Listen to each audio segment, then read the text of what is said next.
Muy bien, ¿todos tienen su Biblia? ¿Sí? Bueno, el tema de hoy es el poder que hay en una vida temerosa de Dios.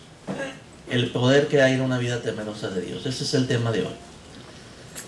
Vamos a abrir nuestras Biblias, hermanos. ¿Sí? En el libro de Jeremías, capítulo 29. ¿Sí? Capítulo 29, verso 11. Vamos a abrir ahí nuestras Biblias.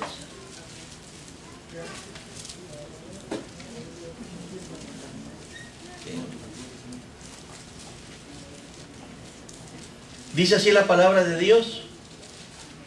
¿Sí? Dios le está hablando a su pueblo. Su pueblo estaba siendo llevado a varios años de cautividad. Habían perdido casa, dinero, trabajo, habían perdido su libertad y ahora iban de esclavos, iban a estar esclavizados, iban a pagar las consecuencias de haberse mantenido tantos años lejos de Dios. Dice la palabra de Dios que los que le aman, Él les ama, y le hallan los que temprano le buscan. Entonces, estas personas no habían sido diligentes, no amaban a Dios por sobre todas las cosas, y por tal motivo su corazón estaba tan lejos de Dios que todo el pueblo de Israel fue llevado cautivo a Babilonia. Pero aún en la prueba, aún en la dificultad, Dios les da un mensaje de esperanza. Y les dice ese verso que les estoy diciendo, el verso 11. Dice Dios a su pueblo: porque yo sé los pensamientos que tengo acerca de vosotros, dice Jehová, pensamientos de paz y no de mal, para daros el fin que esperáis. Todos los que somos cristianos, todos los que le hemos entregado y hemos tenido ese encuentro personal con Cristo, todos somos pueblo de Dios. Y los pensamientos que Dios tiene para nosotros como su pueblo, los pensamientos que Dios, el interés y lo que Dios tiene en su corazón pensando en ti y en mí, es que nos vaya bien. Pensamientos de paz, no de que nos vaya mal. Pero a veces en nuestra vida cristiana resulta que nos va mal y nos quejamos y nos desesperamos y a veces no sabemos por qué nos va mal. A veces hay pruebas, luchas, dificultades, estorbos. A veces vemos nuestros problemas como las altas murallas de Jericó, donde le damos vuelta por todos lados al problema y no le hallamos un lugar de poder entrar y resolver ese problema. La ciudad de Jericó, acuérdense que era una ciudad que estaba completamente amurallada. Dice que eran más de 3, 4, 5 metros las murallas. Y no había manera de entrarle a ese problema. Y a veces así hay problemas que para nuestra capacidad, para nuestra mente, no le encontramos solución. No hay una solución. A veces hemos estado pasando nosotros como pueblo de Dios por luchas, por pruebas, y a veces hemos sido derrotados y hemos sido vencidos por nuestros enemigos.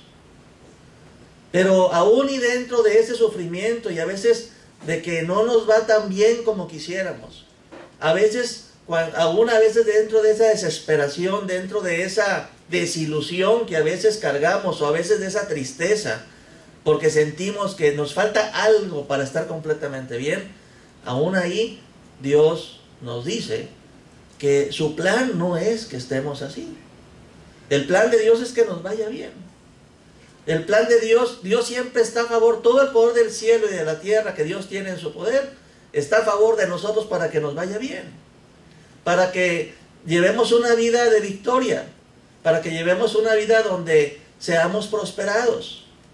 Y cuando hablamos de prosperidad, no me refiero únicamente al signo de pesos, ¿sí? Donde a veces pensamos que prosperidad significa tener siempre muchas cosas materiales, sino prosperidad significa que en todos los órdenes de nuestra vida, en nuestra vida conyugal, en nuestra vida familiar, en nuestra vida social, en nuestra vida de salud física, en nuestra vida de nuestro trabajo, para donde podamos sentirnos que desde lo desarrollamos nos vaya todo bien. que en nuestra iglesia nos vaya a todos bien, que sintamos que de año con año vamos avanzando y que incluso que nos vaya bien porque cada vez vamos conociendo mejor al Señor, cada vez estamos sirviéndole mejor al Señor.